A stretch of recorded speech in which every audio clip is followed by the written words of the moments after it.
get to know our 3-year-old a little bit better and ask her questions that we wouldn't normally ask her. And one of the questions for me was what is one of the things that makes me the most embarrassed? And I said, when people sing me happy birthday in public. Or like if my husband would have proposed in public, I would have said no. Because I would have been like, you don't know me at all.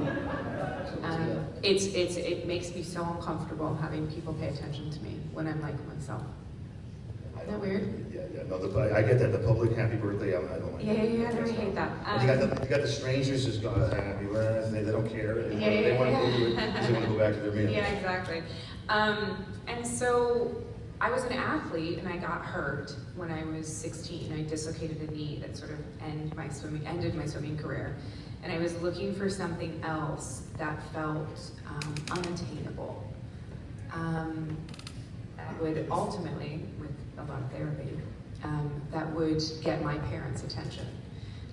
Because my brother was like a bad kid and got in a lot of trouble, so I was used to having to succeed to get attention.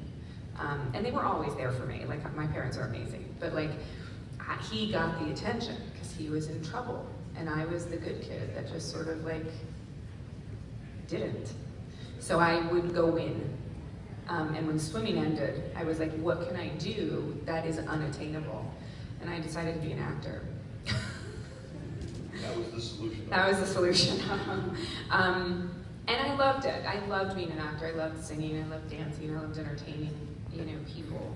So it just sort of was like a natural progression, I think. But the achieving something that seemed impossible was really interesting to me.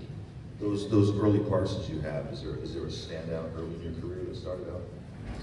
I think probably my first job. So I did a Lifetime movie when I still lived in Portland called 15 and Pregnant with Kirsten Dunst. And the director of that movie's name was Sam Pillsbury. He had directed the Free Willy movies.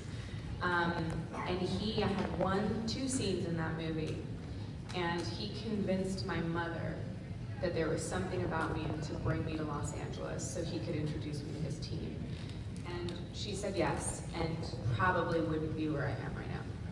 Pretty positive. When was this, like late 90s? 1996. Yeah, I was 16 years old. I was 17 when it came out, and then I was 18 when I moved to LA. Yeah. And then, I guess half a decade later, you got into Battlestar Galactica. No. No. Why is that? So I moved in 98. I got the script for Battlestar very quick. And I was just in the right place at the right time. And was blissfully ignorant and didn't know that I should have been scared. It was fantastic. You guys all like Battlestar Galactica? I like the original. I'm usually not really a big fan of reboots, but I like the original. But halfway through its season, you started losing a little bit. I think the budget, whatever. It's the 70s, and you guys hit it. That was just a great series. I loved it. Thank you. I think that it was lightning in a bottle for sure. Because we were science fiction, because we were on the side, and because we were also science fiction, we were able to discuss topical issues that other shows couldn't touch. This is why sci-fi is so great. This is why so much of sci-fi is literally like a metaphor for Star Trek was from everything. the 60s. Yeah. Stuff they couldn't get away with. Exactly. They did on the internet. Exactly. We were just talking the other day about the first interracial kiss on television was in Star Trek. Like things that you couldn't do in other shows, you were allowed to do in science fiction because it's not real. Right. That's why women are allowed to be so strong in science fiction, because people that are intimidated by strong women go, it's okay, it's not real.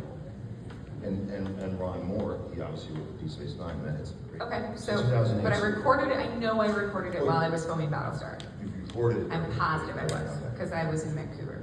Yeah, because it premiered in 2008, I think it was the end of season 2 that Bo was talking about. Help me out. I thought I had Star Wars fans. She was in 2 or 3. 3, thank you. Oh, we have 1. Okay. But anyway, so Bo Yeah. That's a great thing. I love her. She wasn't. She wasn't? I mean, it's in the sense that, like, she is now, and she was very quickly, but she wasn't meant to be. She was meant to be just a female Mandalorian. Sistine sister? No. That's just what She was not meant to be that. Well, but she eventually became. She eventually became that, yeah. Oh, so that wasn't known. No, it was, they liked to write for her. So her story kept growing, and they kept bringing her back. But there was no, from what I remember from Dave, there was no intention of making her what she ultimately was. Right, ultimately, we didn't know until 4, 5, 10 episodes that she was in, that she came out to be just. Right, right. So, and then you went from animation to live action. Yes, sir. What was that like? You know, from being a fan of Star Wars when I was a kid, and granted, can I tell you like what one character said in a movie and what they were looking at while they said it? No. Like, I'm not that type of Star Wars fan. I can't, like, if I sit down with Sam Witwer, it makes me feel so stupid.